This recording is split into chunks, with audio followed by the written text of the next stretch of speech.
Assalamualaikum warahmatullahi wabarakatuh. Perkenalkan, nama saya Santi Laili Saputri dari Prodi PAI kelas 5B. Di sini saya akan mempresentasikan mengenai evaluasi teknologi pembelajaran. Nah, apa saja yang akan saya jelaskan? Pertama, saya akan menjelaskan mengenai definisi dari evaluasi itu sendiri. Kemudian tujuan dari sebuah evaluasi dalam teknologi pembelajaran, kemudian fungsi-fungsi dari evaluasi teknologi pembelajaran itu, lalu ada jenis-jenisnya, dan yang terakhir adalah proses atau langkah-langkah bagaimana cara mengevaluasi dalam sebuah sistem pembelajaran. Baik, langsung saja kita mulai. Kita masuk pada materi yang pertama. Apa sih evaluasi itu? Evaluasi, kalau kita tinjau dari asal katanya atau secara etimologis, dia berasal dari bahasa Inggris yakni evaluation. Nah, kata evaluation berasal dari kata value yang artinya harga atau nilai. Tapi kalau secara terminologis, evaluasi ini memiliki arti yang begitu luas. Tapi kita lihat satu-satu. Menurut Undang-Undang Republik Indonesia Nomor 20 Tahun 2003 tentang Sistem Pendidikan Nasional, Pasal 57 Ayat 1, evaluasi dilakukan dalam rangka pengendalian mutu pendidikan secara nasional sebagai bentuk akuntabilitas penyelenggara pendidikan terhadap pihak-pihak yang berkepentingan, di antaranya adalah peserta didik, lembaga, dan program pendidikan. Sementara menurut pakar lain yakni Toha, beliau mengartikan evaluasi sebagai sebuah kegiatan terencana yang digunakan untuk mengetahui keadaan suatu objek dengan menggunakan bantuan alat, dan hasilnya akan digunakan sebagai tolak ukur sehingga diperoleh suatu kesimpulan. Nah, kalau kita meninjau dari dua definisi sebelumnya, dapat disimpulkan bahwa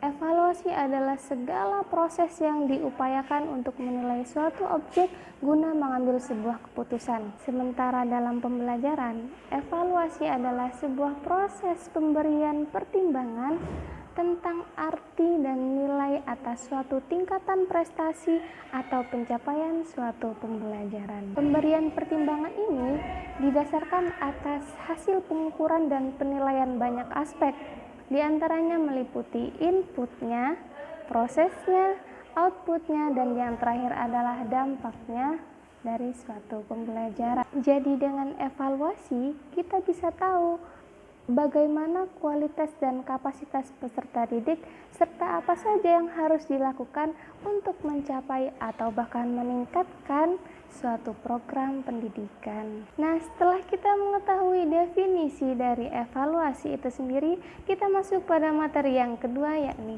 tujuan dari evaluasi. Menurut Stenden, salah satu pakar pendidikan, tujuan dari evaluasi dapat dirinci menjadi 4. Yang pertama adalah keeping track, yang kedua adalah checking out, yang ketiga adalah finding out, sedangkan yang keempat adalah summing up. Yang pertama adalah keeping track. Apa itu keeping track? Keeping track adalah kegiatan menelusuri dan melacak proses belajar peserta didik sesuai dengan rencana pelaksanaan pembelajaran yang telah ditetapkan. Yang kedua adalah checking up, yaitu untuk mengecek ketercapaian kemampuan peserta didik dan untuk mengetahui berbagai kekurangan atau kelemahan mereka selama mengikuti proses pembelajaran. Lalu yang ketiga ada finding out, yaitu untuk mencari, menemukan, dan mendeteksi segala kelemahan atau kesalahan peserta didik selama mengikuti proses pembelajaran. Dengan demikian, guru dapat segera mencari alternatif solusinya. Yang terakhir atau yang keempat adalah summing up, yaitu untuk menyimpulkan tingkat penguasaan peserta didik terhadap kompetensi yang telah ditetapkan. Nantinya, hasil penyimpulan ini akan dijadikan laporan hasil belajar. Oke, sekarang kita masuk pada materi yang ketiga, yakni jenis-jenis evaluasi. Nah, jenis-jenis evaluasi yang paling sering atau paling umum kita temukan dalam dunia pendidikan atau dalam sistem pembelajaran itu ada 4. Yang pertama adalah evaluasi formatif, yang kedua adalah evaluasi sumatif, yang ketiga evaluasi diagnostik, dan yang terakhir adalah evaluasi penempatan. Evaluasi formatif adalah evaluasi yang digunakan untuk mengetahui capaian hasil belajar peserta didik setelah menyelesaikan satu materi pada satu mata pelajaran. Biasanya, evaluasi ini disebut dengan post-test atau mudahnya, misal kita belajar tentang bab haji. Nah, setelah kita menyelesaikan materi haji, pada akhir materi guru akan memberikan ulangan harian terkait materi haji. Nah, itu termasuk salah satu evaluasi formatif. Lalu yang kedua adalah evaluasi sumatif. Nah, evaluasi ini digunakan untuk mengetahui seluruh hasil proses belajar dan biasanya dilakukan pada akhir periode pembelajaran, misal setiap triwulan atau pada akhir semester atau mungkin pada akhir tahun pembelajaran. Lalu pada evaluasi diagnostik, nah evaluasi ini digunakan untuk menganalisa keadaan belajar peserta didik, misal kendala-kendalanya atau kelemahan mereka, apa yang belum dipahami dari suatu materi dalam pembelajaran. Nah, nantinya hasil dari evaluasi ini akan digunakan sebagai acuan atas perlakuan apa yang perlu diterapkan untuk mengatasi keterhambatan dalam proses pembelajaran tersebut.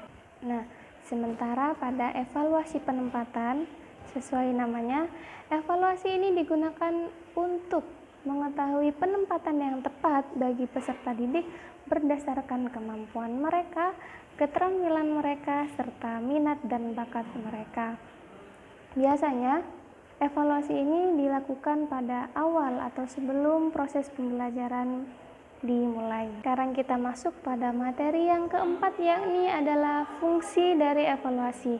Nah, secara umum, fungsi evaluasi itu dapat kita uraikan menjadi 4. Yang pertama adalah untuk mengetahui kemajuan dan keberhasilan peserta didik setelah mengikuti suatu proses pembelajaran. Kemudian yang kedua adalah untuk mengetahui tingkat keberhasilan suatu program pembelajaran.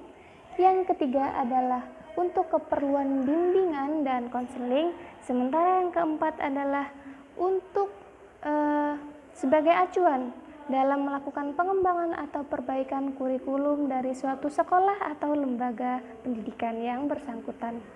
Oke, setelah kita mengetahui definisi dari evaluasi, kemudian tujuannya apa, jenis-jenisnya apa saja, dan fungsinya dari evaluasi itu apa, sekarang kita masuk pada materi yang kelima, yakni langkah-langkah atau bagaimana proses evaluasi itu dilaksanakan. Nah, agar evaluasi kita yang dilaksanakan itu hasilnya tepat guna dan tepat arah, kita harus memperhatikan berikut ini. Yang pertama yang perlu diperhatikan atau yang perlu dilakukan adalah menyusun rencana evaluasi hasil belajar. Nah, dalam menyusun rencana ini, apa saja yang perlu diperhatikan? Antara lain adalah kita tentukan dulu tujuan dari evaluasi itu apa, kemudian kita tentukan aspek-aspeknya apa saja, lalu kita harus menentukan teknik yang akan digunakan atau yang kiranya dibutuhkan untuk melaksanakan evaluasi tersebut, lalu alat pengukurnya apa saja yang mungkin dibutuhkan, apakah berupa soal tes ataukah berupa soal wawancara atau sebagainya. Itu bisa disesuaikan sesuai tujuan yang hendak dicapai. Kemudian kita tentukan juga kriteria atau tolak ukur yang akan dijadikan acuan hasil evaluasi. Dan yang terakhir, kita tentukan frekuensi dari evaluasi tersebut. Seberapa seringkah kita harus melakukan evaluasi untuk mendapatkan hasil yang akurat. Nah, itu langkah yang pertama. Kemudian langkah selanjutnya adalah menghimpun data. Kemudian kita melakukan verifikasi data. Yang keempat adalah melakukan analisis dan mengolah data. Kemudian yang kelima, memberikan interpretasi dan menarik kesimpulan dari data yang telah ada.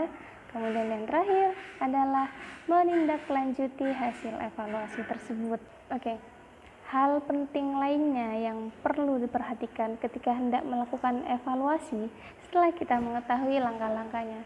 Kita perhatikan juga teknik apa yang perlu kita pilih, yang bisa kita pilih untuk melakukan sebuah evaluasi. Nah, di sini ada dua teknik yang dapat kita gunakan untuk mengetahui kualitas seorang peserta didik. Yang pertama adalah dengan teknik tes dan yang kedua adalah teknik non-tes. Nah, teknik tes ini bisa berupa tes lisan ataupun tes verbal. Nah, kalau yang berupa tes ini misalnya berupa tes tulis, bisa pilihan ganda, isai, atau urean, atau mungkin kita gunakan tes lisan. Sementara yang non-tes, nah ini bisa kita gunakan skala dari sikap atau minat seorang peserta didik, kemudian kita memberikan portofolio atau semacam wawancara, kita memberikan tugas pengamatan. Nah, seperti itu adalah contoh teknik non-tes. Oke, kita tadi sudah belajar mengenai definisi evaluasi, tujuannya apa, jenis-jenisnya apa saja, fungsinya apa, dan bagaimana cara melakukan sebuah evaluasi serta tekniknya. Sudah dibahas semua dalam video kali ini. Terima kasih atas perhatiannya. Mohon maaf apabila ada salah kata atau salah sikap. Semoga video ini bermanfaat. Wassalamualaikum warahmatullahi wabarakatuh.